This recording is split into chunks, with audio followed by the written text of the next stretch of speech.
Hello everybody, Killer T here.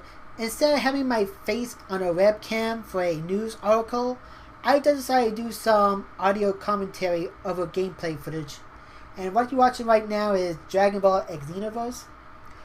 It's the PC version. It does run at 60 frames per second, but it does fluctuate because I was recording the gameplay footage while playing the game at the same time to get 60 frames per second, so sorry for the jumpy frame rates there. So anyways, the article I want to talk about is actually an opinion piece that is titled "The Console Needs to Die and Nintendo Should Be One to Pull the Trigger," featured on Polygon.com. I'll put the link in the description below. And I just have to say that this opinion piece, I know it's not a fact, it's some guy's opinion, specifically Brian Crecente, but it does reeks of bias here, especially in the second paragraph here, which states, "During an age when games can be played on smartphones, tablets, computers, calculators, watches, and just about any other device with silicon in it, having something that sits under your television so you can play games at home is not just unnecessary, it's wasteful."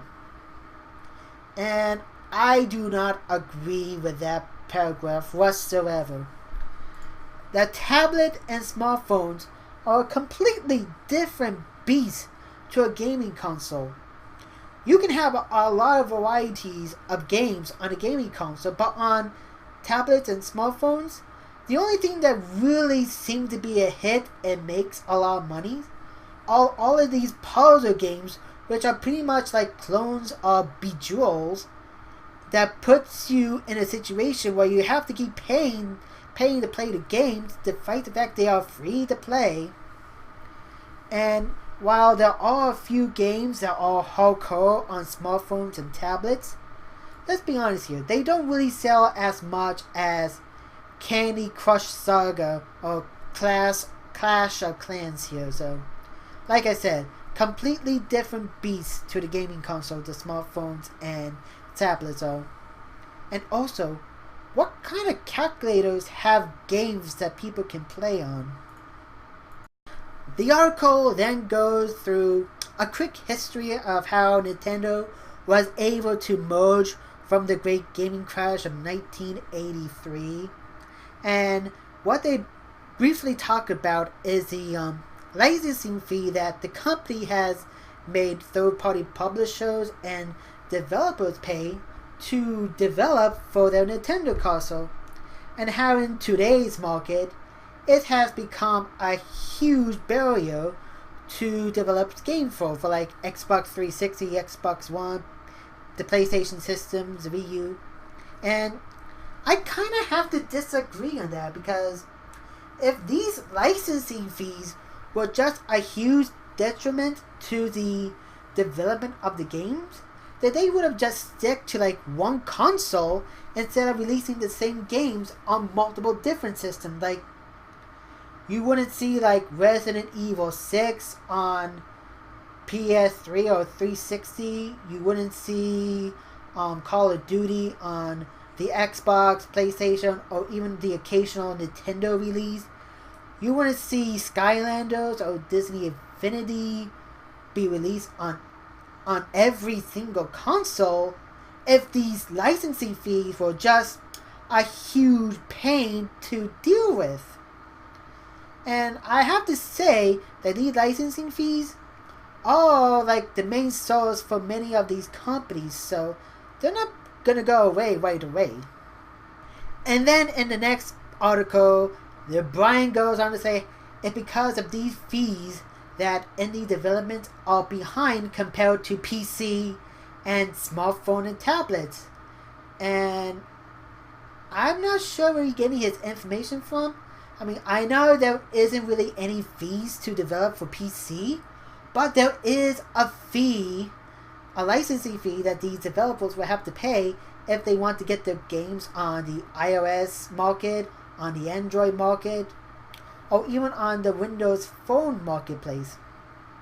And of course, if you want to get your game distributed on a PC and you don't want to waste your time on making your own distribution method, then you're going to have to pay a fee to get your games on many of these digital distribution sites like Steam, like EA's Origin, Uplay, Good Old Games, and I believe there's even a licensing fee to get your games into these humble bundle deals. So yeah, no matter what, the indie developers are going to pay a fee, and obviously since we are seeing more and more indie developed games on consoles, they don't seem to mind paying the extra money to get their games in the hands of gamers out there.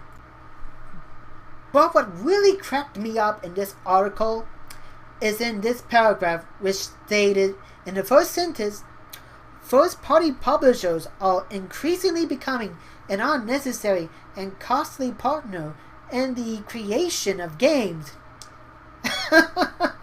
And this is an article that is basically trying to say Nintendo should kill the console, and their first-party games are the reason Wii U is even selling right now. Like, let me give you an example here. Like, last year around this time, the Wii U only sold about like 3.5 million units. But as of this year in 2015, the sales of the Wii U tripled to like about 9.5 million. Granted, it's small compared to like the sales figures of Xbox One and PS4, but it still doesn't change the fact that sales tripled over the past year. Wanna know why? Because Nintendo released games like Mario Kart 8, Hyrule Warriors, Super Smash Bros. For the Wii U. And what do these three games have in common? These are first-party published games. To say that first-party publishers are becoming unnecessary, he obviously have not been paying attention to the increased sales of the Wii U. Yeah, I could talk a few more things about what else he said in the article, but let's get to the point that Brian is making here, like how Nintendo could kill the console gaming if it chose to. And this is what he suggested here. Instead of their next console, the NX, to be a dedicated gaming system, it should be a gaming streaming service where you can play your games on tablets, smartphones, and PC. Because that worked so well with OnLive, which streamed all sorts of different games to your tablet, your smartphones, and your PC. Wait a second. OnLive shut down earlier this year. Wanna know why? Because it was not making any money since its inception. The service was just too expensive, and here in America, there's not enough infrastructure for online gaming streaming service to be effective. That's why OnLive failed, and that's why having Nintendo be a gaming streaming company with the NX is a terrible idea. Heck, Sony's own streaming service, PlayStation Now, isn't even all that great, but that's more due to the fact that it's an expensive service than it is anything technical.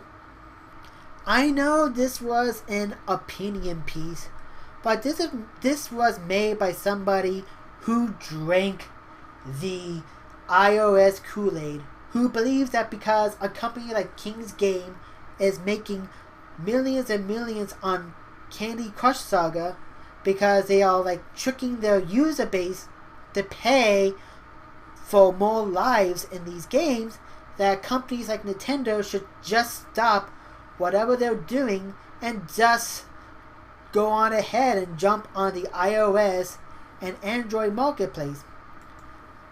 But a game like Super Mario, a game like Zelda, a game like Metroid, a game like Star Fox, and to a lesser extent Pokemon, these games will not work on a smartphone or tablet. because it's just a very limiting platform compared to the home consoles. Touchscreens are just not as good as controls. And to be able to play a dedicated platformer like Mario Brothers, you do need a controllers.